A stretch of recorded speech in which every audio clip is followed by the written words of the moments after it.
Hello everyone and welcome to this week's behind the scenes devlog video, and these next 2 weeks are probably going to be the last 2 weeks of relative calm that I have before the Kickstarter, because after these 2 weeks I'm going to stop my usual game programming schedule and I'm going to move to a pretty much full-time Kickstarter preparation schedule where I'm just going to spend the last month or so before the Kickstarter just preparing and creating models and making the world look as nice as possible. Also, in 2 weeks' time, I'm actually going to be moving flat, so I need to prepare for that a bit.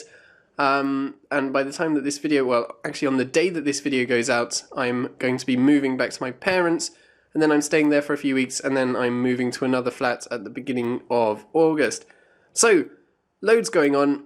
In these next 2 weeks, I want to finish off the combat system, so I'm going to get to work now. So it's the end of the morning and I've just still been working on the attack editor. I'm almost done now and I'm really hoping to finish it soon because I've got some exciting features that I want to add to the combat system this week. But all I've done this morning is I've added some texturing options for projectiles. So it's already the end of the day now. There's been absolutely nothing to show you today. I've just been going through the attack editor and finishing that off, which I have now done. So you can now create new attacks, you can now save your attacks, and it's all working fine, so tomorrow I can hopefully move on from the attack editor finally. So this evening I'm completely out of food for a start, so I've just ordered pizza and I'm just going to be going through emails and doing a couple of designs for the website, I think. So I actually decided to start work on the next feature for the combat system, which is looting mobs. And I've been working on this class here, which represents a potential item drop. Good morning everyone, it is Tuesday morning and today I'm going to be doing some more work on looting mobs and item drops, which I'm actually really looking forward to. So this morning I've been making lots of progress with the drops. I've created a class for the potential drops, which represents a certain item that can be dropped from a mob, and it has a method which can potentially generate a number of this item to be dropped when the mob dies. Then I've got the container blueprint class, which holds all of the potential drops for any particular mob, and it has a generate drop method which creates the drop when the mob dies. Then I've got the container components, which every instance of the mob will have, and it has a list of items that are currently in the container. It can be activated, which will happen when the mob dies, and when it gets activated it generates the drop. And it can also be deactivated when the mob respawns, which will clear the list of items. Just walking to the shops to get some food for lunch now, and I'm going past the Warner Brothers studios where they filmed a lot of the Harry Potter films, for those of you who are Harry Potter fans. And it's actually directly next to where I live, or lived by the time you watch this video. This afternoon I've been working on the server-side code for the mob looting, and I've just written this class here which deals with all of the message sending between the server and the client. So it deals with things like sending information to the client about what items have been dropped, and it also deals with requests from the client to loot some of those items. So I've been doing lots more work with the mob drops, and here on the server side I've written a class which loads up the potential drops from a file for each particular mob, and then on the client side I've written code to request to loot a mob. So here, if the client clicks on a mob, it sends a request to the server asking the server to send information about what items the mob has dropped, and then here it deals with the reply from the server and it prints out the names of those items to the screen at the moment. So here in the game, if I go and click on this fox, you can see down in the console it prints out the names of the items that have been dropped. I've just finished working on adding a GUI to display the item drops. So now when the client clicks on a mob, it sends a request to the server like before, and the server then replies with a list of items that have been dropped, and this list of items comes in a byte message, and then I now create a GUI which displays this list of items. So here in the game, if I click on the mob, you can see that the items that it has dropped are now displayed in a GUI. Good morning everyone, it is a lovely summery Wednesday morning, and today I'm just going to be continuing on with the drop mechanics, which I'm actually really enjoying programming at the moment. I've still got quite a lot to do with it though, I've made a list here, and I'm just going to be trying to power through that list today. Half an hour down, and I've already finished the first item on my to-do list, so now when you click on one of the items in the drop interface, it gets added to your inventory. So you can see here, reacting to the left click, the item slot in the drop GUI gets emptied, and the item gets added to the player's inventory, and then the server gets notified that the item has been removed. And we can try this out in the game. So if I loot this fox here, you can see that I can take these 3 items, and then if I try looting it again, it is 11 o'clock now, and I'm storming through the to-do list. I just fixed that bug to do with the looting, and now I've changed my drop system to a pool-based system. So each drop comprises of 1 item from each of the available pools, and in these drop pools, each item has its own probability of being chosen from that pool. So I'm just about to stop for lunch, and I've also now made it so that you can only loot an animal once you've killed it, or once its health has gone below 0. So if I finish off this fox here, you can see that I can now loot it and take all of the good stuff. To finish off the day, I've implemented a feature so that when you kill a monster or a creature now, you get some money for it as well as the drops. So if I go ahead and kill this fox, you'll see that when I kill it, I get a bit of money, and then of course I can also loot it as well. This evening I'm doing a bit of modelling work. I'm trying to create a field full of crops, which looks a bit ridiculous without the texture, but I think once I put the texture on it, it should look hopefully fairly impressive. It is Thursday morning, and today I'm just going to be continuing with the monster drop stuff, and I'm also going to implement dying and respawning. This morning I have finally implemented dying into the game, so now when I kill a mob like this fox here, you can see that it carries out a dying animation. It is coming up to lunchtime, and this morning I've just been doing a bit more work on dying and respawning. So if I kill this skeleton here, you can see that I've added a dying animation for him. But now if we wait a little while, you can see that he comes back to life at full health. So obviously at the moment the mobs just respawn in the exact location that they died, and I will change that in the future, but for now it's really just for my sake, so that I don't have to keep resetting the server every time I want the mobs to respawn.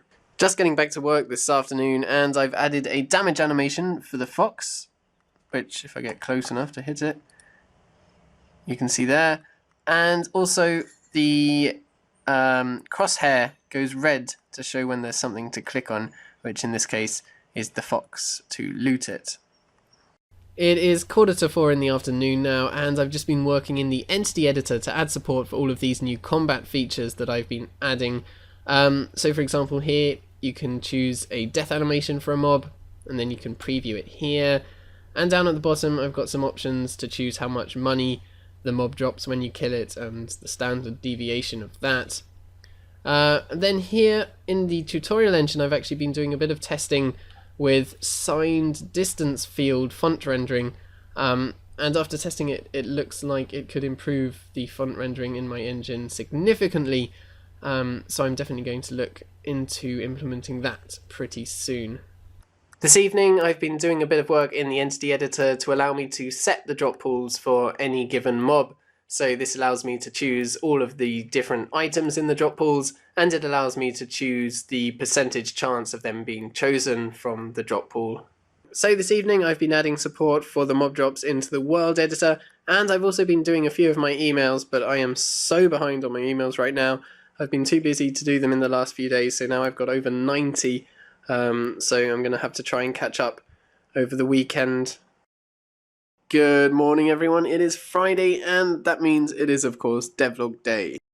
So I've just been recording all of the audio for the devlog, which has gone pretty well, but much more exciting is this interactive world map which Maxter has created and sent in, and it has these icons for points of interest which you can click on, and that brings up a description of the area and some screenshots, and it's very fantastic, and I can't wait to put this on the website.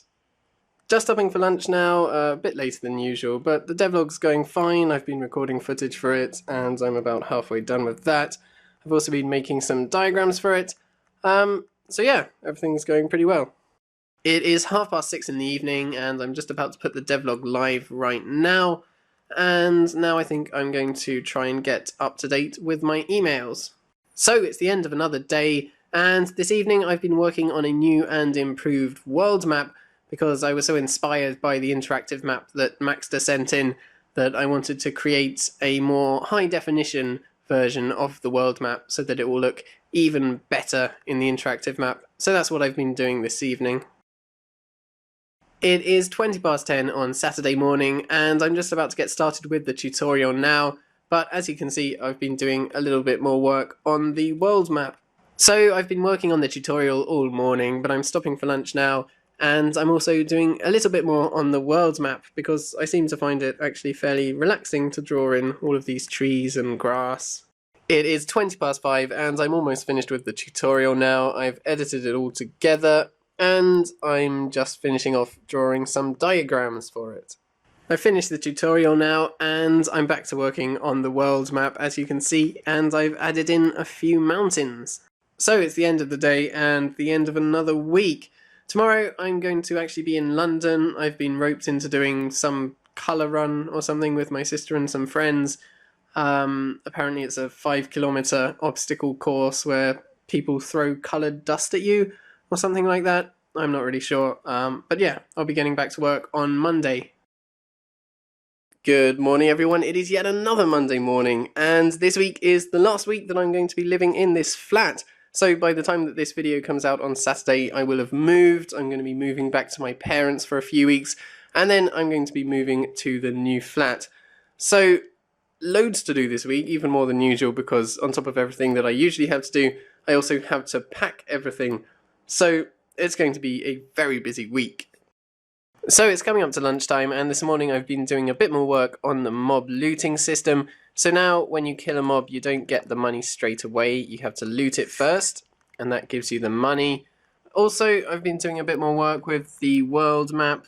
I've been working on the desert area here, and finally this morning I was planning out the next part of the combat system. So this afternoon I've been working on the new feature for the combat system, and so far all I've been doing is allowing different weapons to have different attacks. So I've got a few versions of the scythe weapon here. This is the tier 1 version, the brass and oak version, and this just has one available attack. But if I choose a higher tier of the scythe weapon, you can see that I have a few more attacks available. And in general, this will be the same for any weapon. The higher the tier, the more available attacks you're going to have. It is 20 to 12 in the evening now, so I'm just about to get to bed.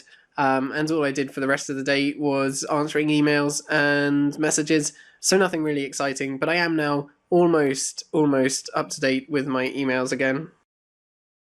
It is Tuesday morning, and today I'm going to be doing some more work on the combat system.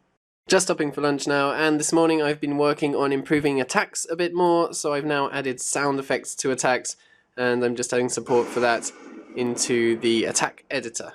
So this afternoon I'm working on this week's behind the scenes devlog video because I'm not going to have time on Saturday to edit it, because obviously I'm going to be moving flats then. So I'm just going through all the footage now and putting it into the correct folders for which day it was. But it's very hot today. It's a beautiful day, but it's a bit hot to be inside. It is just so hot today, so I've taken a break to go and get an ice cream. But I'm getting back now. I've got to finish off editing the devlog. It is 10:30 now. I'm just finishing off the evening, and I've been creating this nice little area in the world map. It is 8:30 on a very warm Wednesday morning. Apparently it's going to be the hottest day in 9 years or something, so I'm not really looking forward to that. But today I'm just going to be continuing on and doing some work on the combat system. So this morning I've been working on the networking side of the combat again. I've been having the server feed back to the client to tell it when an attack has been successful, which is important for the next thing that I'm going to implement.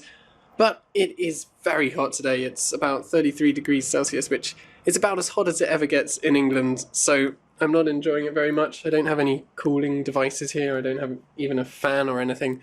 So I'm feeling pretty warm right now. So I'm just stopping for dinner, and this afternoon I've been working on the new combat feature where higher tiered attacks are unavailable until you charge them by carrying out lower tier attacks. So here, for example, if I carry out this first attack, you can see those little icons above that second attack, which indicate that it has 2 charges, and when an attack gets 3 charges, it becomes available. Once again, I'm finishing off the day with a bit of work in the world map, so I've been adding the swamp area there, and I've also been doing a bit more work with the field, which I showed you earlier in this video, and I've just created a new texture for it, and I'm trying that out in the entity editor now. Good morning everyone, it is Thursday. It's slightly cooler than yesterday, which is good, and today I'm just going to be doing a bit more work on this new combat feature. So I've managed to get loads done this morning. I've been improving the look of the charge icons. I've also added a kind of grey background to the attack bar at the bottom, and I also added an effect for when an attack gets charged like this. And now I'm just having some lunch. Nothing much going on this afternoon. I'm just editing this week's behind the scenes devlog video because, as I mentioned earlier, I'm not going to have time to do that on Saturday. Just finishing off for the afternoon now by creating a new attack animation for tomorrow's devlog. I've just finished off the new attack now, and I added a nice lightning effect to it, which I think looks pretty cool. Also, I've been planning tomorrow's devlog video a bit, which looks like it's going to be quite a long one, which is a bit unfortunate because I've got loads of packing to do tomorrow. But I think this is going to be the last bit of footage for this week's devlog video because I'm not going to have any more time between now and Saturday to do any editing. So that is it for this week, and that is also it for my time in this flat. If you want to see more updates about the game during the week, then you can follow me on any of my social media pages. All of the links are in the description below. But yeah, thank you guys very much for watching this video. Do subscribe if you haven't already. Have a fantastic week, and I will see you all next time.